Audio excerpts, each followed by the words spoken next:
নমস্কার দর্শক বন্ধুরা, দ্য আর্ট অফ টেস্ট চ্যানেলের পক্ষ থেকে আমি মৌ আপনাদের সকলকে স্বাগত জানাই আমার চ্যানেলে। আজ আমি রান্না করব বাঙালিদের খুব প্রিয় একটা মাছের রান্না, আলু বড়ি দিয়ে ট্যাংরা মাছের ঝোল। এই রান্না আপনারা অনেকেই অনেক রকমভাবে বানিয়েছেন, একবার আমার মতন করে বানিয়ে দেখুন, আশা করছি আপনাদের খুব ভালো লাগবে। গরম ভাতের সাথে এর স্বাদ কিন্তু অসাধারণ। চলুন তাহলে দেখে নিই কীভাবেই সহজেই বানিয়ে ফেলা যায় আলু বড়ি দিয়ে ট্যাংরা মাছের ঝোল। ট্যাংরা মাছের ঝোল বানাবার জন্য এখানে আমি নিয়ে নিয়েছি 300 গ্রাম ট্যাংরা মাছ, আর মাছগুলোকে খুব ভালো করে ধুয়ে পরিষ্কার করে নিয়েছি। এবার এর মধ্যে নুন আর হলুদ দিয়ে মেখে ম্যারিনেট করে রেখে দেবো 10 মিনিটের জন্য। কড়াইতে 2 টেবিল চামচ সর্ষের তেল খুব ভালো করে গরম করে নিয়েছি। তেল গরম হয়ে গেলে মাছগুলোকে এবার তেলের মধ্যে ছেড়ে দিলাম। গ্যাসের ফ্লেমটাকে মিডিয়ামে রাখছি। মাছগুলোকে হালকা করে ভেজে নিচ্ছি। আপনারা চাইলে কড়া করেও ভাজতে পারেন।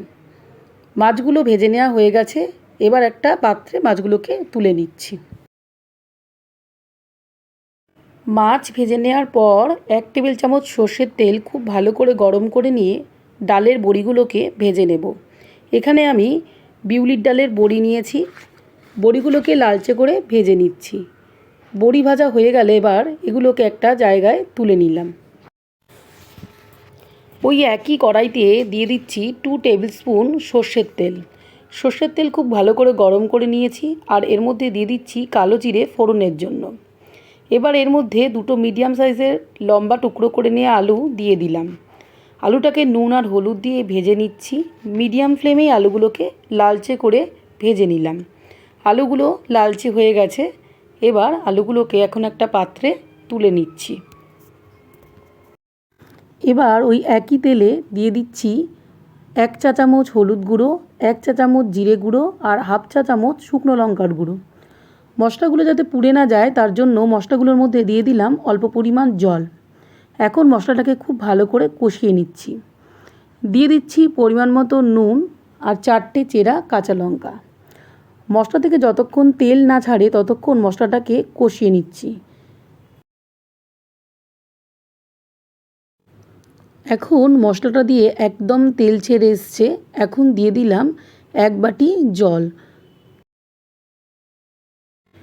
ঝোল ফুটতে শুরু করলে একে একে দিয়ে দেব ভেজে রাখা আলু, ভেজে রাখা ট্যাংরা মাছ আর আগের থেকে ভেজে রাখা ডালের বড়িগুলো। খুব ভালো করে মিশিয়ে নিচ্ছি। এবার ঢাকনা চাপা দিয়ে মিডিয়াম ফ্লেমে 10 মিনিটের জন্য রান্না হতে দেব।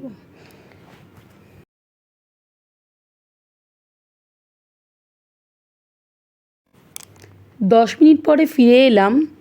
ওপর থেকে ছড়িয়ে দিচ্ছি কুচানো ধনেপাতা। খুব ভালো করে মিশিয়ে নিচ্ছি। এবার আবারও 2 মিনিট ফুটিয়ে নিচ্ছি। আমাদের আজকের রেসিপি আলু বড়ি দিয়ে ট্যাংরা মাছের ঝোল একদম রেডি হয়ে গেছে পরিবেশনের জন্য। আজকের রেসিপি এখানেই শেষ। আমাদের ঘরোয়া সাদামাটা কিন্তু ভীষণ স্বাদে ভরা আলু বড়ি দিয়ে ট্যাংরা মাছের ঝোল একেবারে তৈরি। ভালো লাগলে অবশ্যই একটা লাইক দেবেন, শেয়ার করবেন আর সাবস্ক্রাইব করতে ভুলবেন না। কমেন্ট করে জানাবেন কেমন লাগলো আমার রান্নাটা।